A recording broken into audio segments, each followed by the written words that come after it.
दिलों को झकझोर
कैसे मौत हुआ?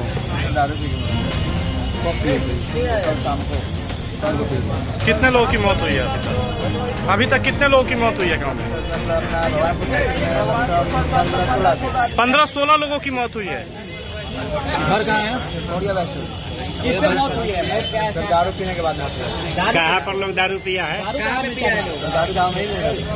कौन गाँव? कौन लोग बेचते हैं? थोड़िया वैसे कौन बेचता है? बेचने लोग हैं। बेचने वाले कौन? तो बेचने वाले उनका बाप भाई बताते हैं, बाहर आते हैं। आप कौन है उनके? जो मेरा भतीजा लगे। क्या नाम है? रविंदर कुमार सिंह। उनके पिता का नाम? तो बिहार में तो कौन है? थोड़िया वैसे आपके गांव में कितने लोगों की मौत हुई है जी? 3 आदमी। देखिए, ये बहुत दुखद है कि जहरीली शराब की वजह से छपरा और सीवान के इलाके में कई लोगों की जान गई है। बिहार में शराबबंदी लागू है और सख्ती से लागू की जाएगी, लेकिन कुछ माफिया हैं, शराब तस्कर हैं, जो इस तरह की हरकत करते हैं, उनको बख्शा नहीं जाएगा। और जो लोग हताहत हुए हैं, जिनके ने परिवार खोया है, उनकी पूरी चिंता सरकार करेगी। कि मैं तो पहला व्यक्ति हूं जो सार्वजनिक तौर पर हर मंच से ये बात पिछले 2.5-3 वर्षों से, जब से मैं बिहार आया हूं, गांव में गया हूं, मैं घूमकर जो देखा मैंने, उसके आधार पर कह रहा हूं कि बिहार में शराबबंदी कहीं लागू है ही नहीं। ये तो शराबबंदी सिर्फ सरकारी फाइलों में, नेताओं के भाषणों में लागू है। शराबबंदी के नाम पे शराब की दुकानें बंद की गई हैं, घर घर शराब बिक रही है। और आज की जो घटना कल की है, ये तो दुखद है, बहुत दुखद है। लेकिन इसी छपरा में 1.5 साल पहले करीब 70 से ज़्यादा लोगों की दुखद मृत्यु हुई थी।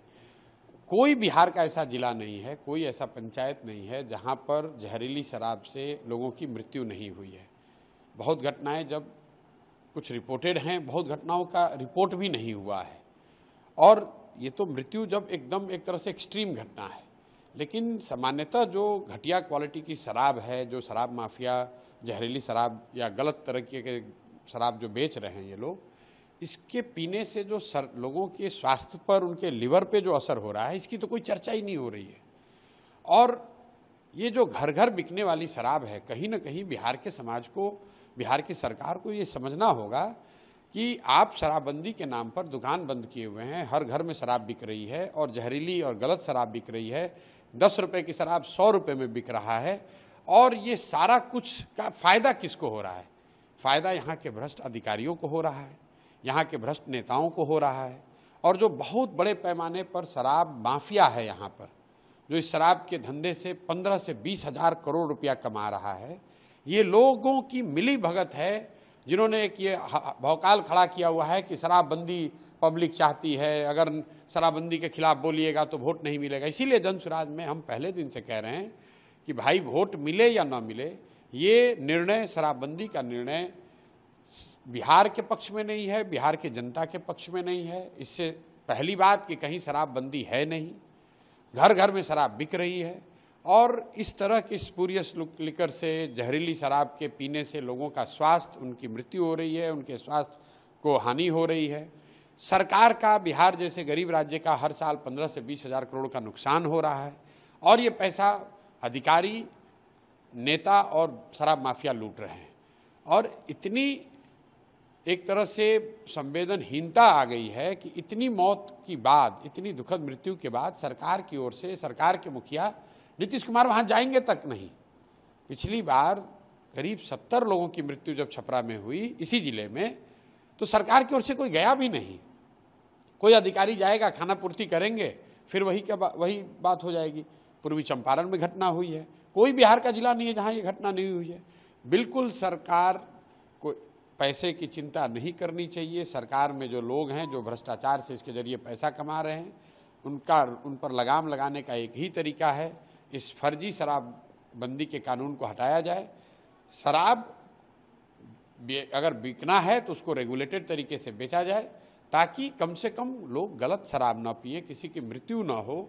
और शराब के ऊपर इससे पहले भी इस तरीके के कुछ कांड हो चुके हैं, लेकिन नीतीश को लोगों की जान की परवाह ही नहीं है। वहां तो पैरेलल इंडस्ट्री चल रही है जिस पर आज की सरकार निर्भर कर रही है, वो है शराब, अवैध शराब की। जिस तरह ये 20 लोगों की जान गई है, उसमें आपकी किस तरह से देखते हैं? हम इसकी राज्य सरकार की लापरवाही है, दोषी है राज्य सरकार, और उनको भरपूर मुआवजा दिया जाना चाहिए।